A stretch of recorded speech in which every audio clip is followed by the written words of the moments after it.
is all about dairy. Butter, milk and cheese. Three of the most common foodstuffs in the UK, of course. But new stats revealed that millions of people who suffer from bloating and stomach upsets don't realise that dairy products could be to blame. Imagine a cow on crack cocaine.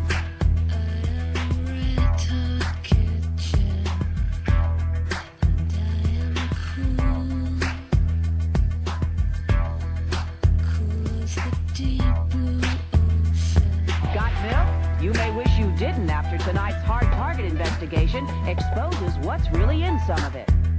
I just assume it's milk. No, I don't. What's in the milk I'm drinking? What's in it? What is in milk that you say is poisonous, and why would the government be covering this up? Well, what's in milk? You're drinking body fluids from other animals. 60% of the cows in America have leukemia virus. 80% have something called paratuberculosis. You don't want to eat something with that name, paratuberculosis.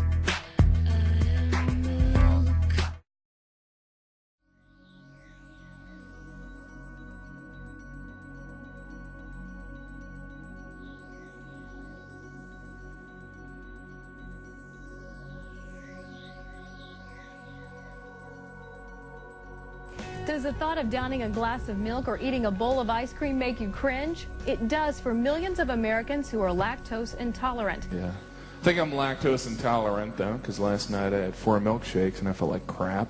I think it's the lactose. What are the symptoms of lactose intolerance? Typically abdominal cramping, gas, bloating, diarrhea, and they can range from mild to severe. When I ate a little tiny bit of dairy, I had severe cramps, problems with gas, very severe cramping, gas, bloating, diarrhea, it was awful. and usually occur about 30 minutes to 2 hours after someone consumes the dairy product. If milk is so bad, then how come everybody else is so wrong and so brainwashed that it's good for you? Well, they get Calcium Ripken, supposed for his milk mustache. Spike Lee, you got 500,000 kids in the New York area that have asthma. They're drinking this glue every day. Spike Lee, 95% of African Americans are lactose intolerant. How could he wear this milk mustache? It seems as though more and more people have lactose intolerance. Is it just that, do more people have it, or is it just related to the foods we eat? I don't know that more people have it, because actually approximately 70% of the global population of adults are lactose intolerant. I think probably what's happened is as the ethnic diversity of the United States has changed, there are more people in the U.S. possibly now who don't tolerate the lactose. Well, lactose is basically a milk sugar, and one thing people don't realize, lactose is actually made up of two other sugars, glucose and galactose. You go to any eye doctor and mention the word galactose, and he or she is going to say to you, cataracts, glaucoma. There are doctors who have written books on galactose, like Dr. Neil Gordon, who has 400 references in there how galactose is responsible for cardiac disease. It's a very caustic sugar. Wow. And even those people who can tolerate milk sugar, that galactose in milk is dangerous.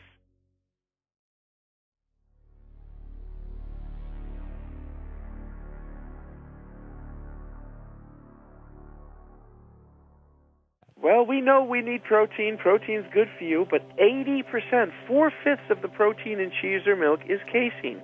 Casein, when it's isolated from milk, it's the glue used to hold together the wood in your furniture. And it's the glue used to hold a label to a bottle of beer. Sometimes when I lecture, I begin with a bottle of beer and I hold it out to somebody in the crowd and I say, scrape this off. And nobody's ever been able to scrape the entire label and all the glue off. It's really tenacious glue, but again, it's the allergenic effect it has. You produce the histamines. Every athlete knows, every marathon runner or triathlete, every opera singer or Broadway star knows you don't eat cheese before a performance.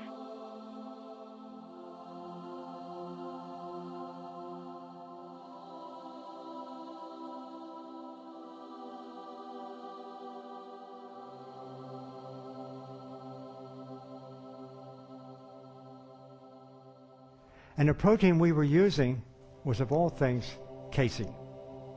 Now, I think that you know what casein is. It represents 87% of the cow's milk protein. Here's a casein, an animal protein, and these two plant proteins going like that. The animal protein was turned on calf development, the plant protein was not. Migraine headaches, the reaction to that milk protein casein, we find that we eliminate dairy completely and the migraine headaches miraculously go away. The cure is easy, and it's just eliminating that one food group.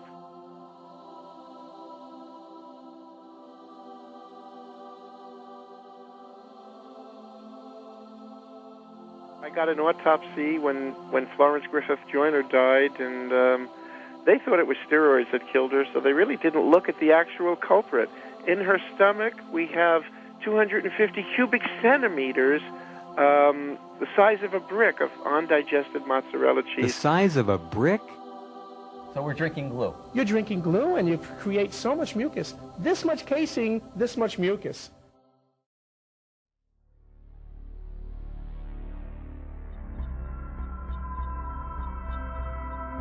Every time you drink milk or eat dairy products or eat meat of any kind, whether it's fish, chicken, doesn't matter, you're going to be putting acid in your system, and the body fights that acid by actually taking calcium from your bones and dumping it into the bloodstream.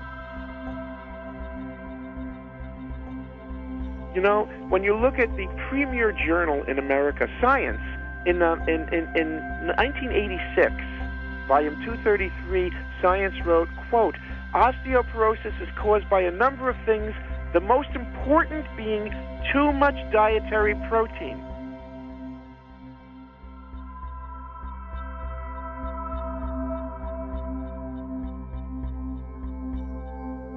Milk is liquid meat. And that's what it is. The Journal of Nutrition, shortly after that, wrote, increasing protein intake by 100% can cause calcium loss to double. So we eat too much protein. We're so concerned about eating enough protein.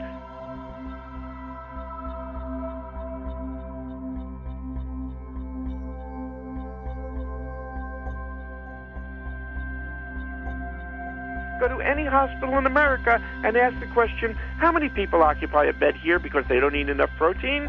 The answer is 0. It's virtually impossible.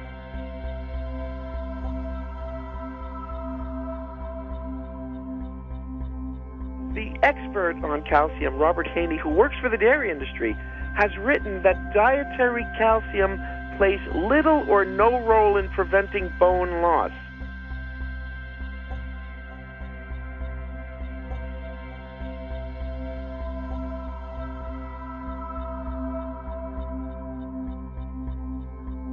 We need 28 grams a day of protein. We're eating over 100.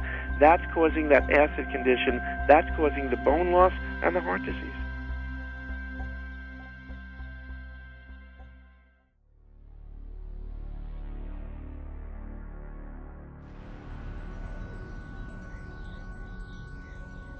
The United States Department of Agriculture publishes a book every year. It's edited by Judy Putnam and Jane Allshouse, called Food Consumption, where they list about 8,000 different foods that the average American eats. And when you add up all of that cheese and ice cream and butter and yogurt, and it's unbelievable how much fat we're basically getting. So much more fat than we need, much more fat today, believe it or not, than we had 30 years ago. 666 pounds a year, 29.2 ounces a day of milk and dairy. You're talking about if your doctor said, I want you to eat today 53 slices of bacon because that cholesterol is good for you, you're eating from your dairy products the same cholesterol contained in 19,000 slices of bacon this year. By age 52, 1 million slices of bacon's worth of cholesterol. You don't want that in your body.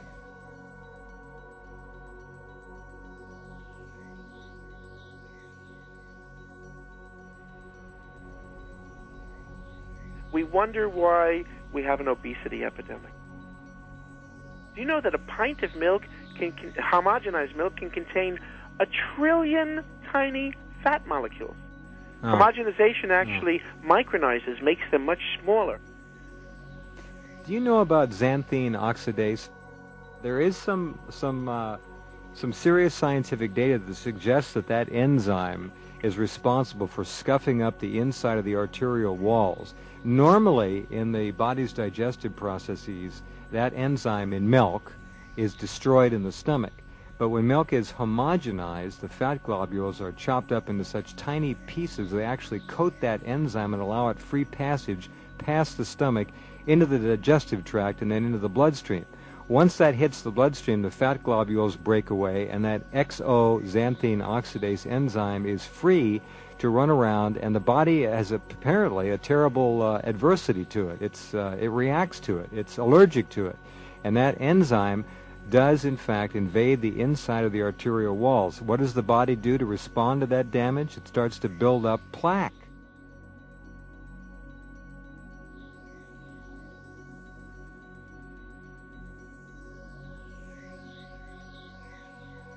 Xanthine oxidase actually destroys part of the packing of the cell, and that's what they found over a 5-year period, that 300 of their heart attack victims all created antibodies to a protein that should have, in theory, been destroyed by gastric enzymes.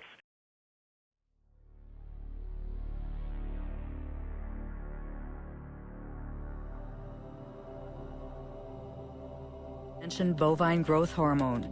What's that? It's a transgenic hormone that's injected into cows, increasing dairy production by 20%. It would be an understatement to say that it had critics. The hormone threatens our health. Deadly poison.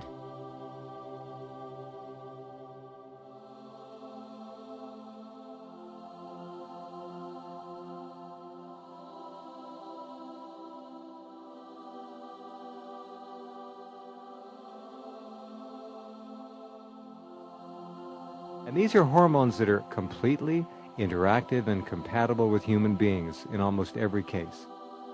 Well, that's true. If you think cow hormones don't work on humans, horse hormones work on humans. That's where apremerin comes from. Hormone is the big word here. There are 4,000 mammals. There are 500,000 different hormones. Only one hormone, this is the big secret the dairy industry doesn't want you to know. Only one hormone is identical in all of nature between two animals. It's human and cow. It's the most powerful growth hormone in our body. Drink a 12-ounce glass of milk. Double the only hormone that makes breast cancer grow once you get it. In a book called Milk, the Deadly Poison, Robert Cohen attacks what's long been considered the perfect food, claiming it can be a dangerous brew of chemical, biological, and bacterial agents that may also contain a growth hormone he believes can trigger the growth of cancer. Amazing. So here we are, this IGF-1, identical, a perfect match, like a key fitting into a lock, in the cow body and the human body. You drink the milk, you take that one hormone that makes cancer grow. Thousands of things cause cancer. One thing makes it grow, IGF-1. Got milk? Got cancer fuel. RBGH increases the IGF-1 in cow's milk, and this is not disputed. It's also not disputed that elevated levels of IGF-1 can promote cancer in humans.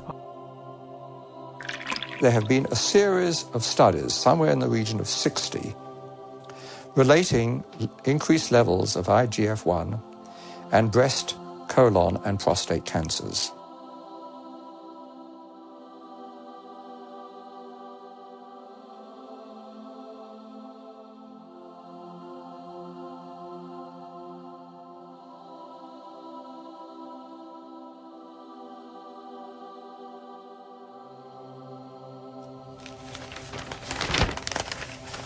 For example, we see the ovaries of the cows receiving the synthetic hormone in the different treatment groups were, for the right ovaries, 34% larger, 42% larger, and 44% larger. Where in the stolen files, it shows how there were severe problems with the reproduction of these treated animals. We know children come into puberty earlier in America. We don't know why. Every sip of milk, they're drinking, in addition to this most powerful growth hormone, 59 different bioactive hormones. You know, people would get sick at the thought of drinking dog milk or pig milk or even human breast milk. We drink it from the cow, and we get her hormones. Bovine growth hormones! Well, the greatest controversy in the history of the Food and Drug Administration was the genetic engineering of milk.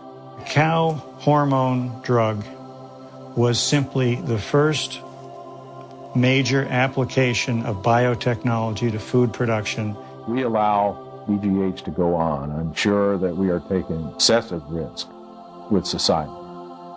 BGH is a test of consumer acceptance of genetic engineering. In the garbage.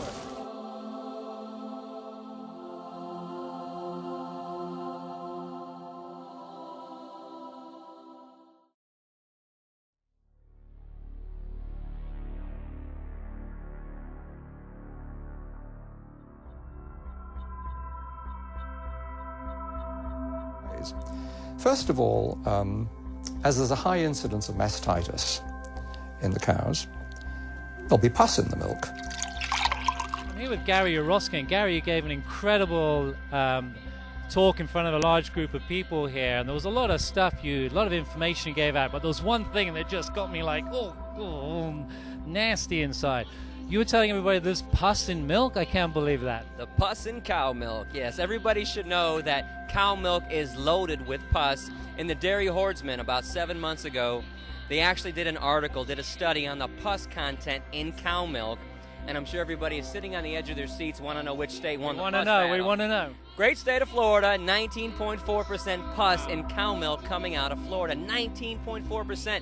But every state had pus, anywhere from 3.4% to 19.4%. And people should know why there is pus and other foreign objects in cow milk.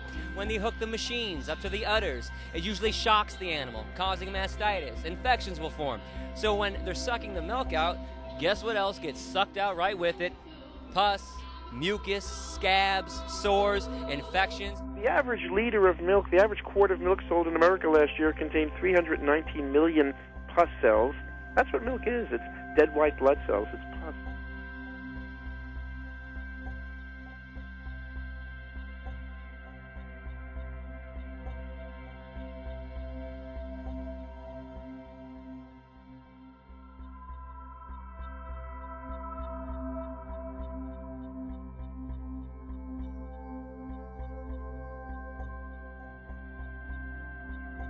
And then you'd find antibiotics given to the cows to treat the mastitis. So a wide range of antibiotics would be in the milk.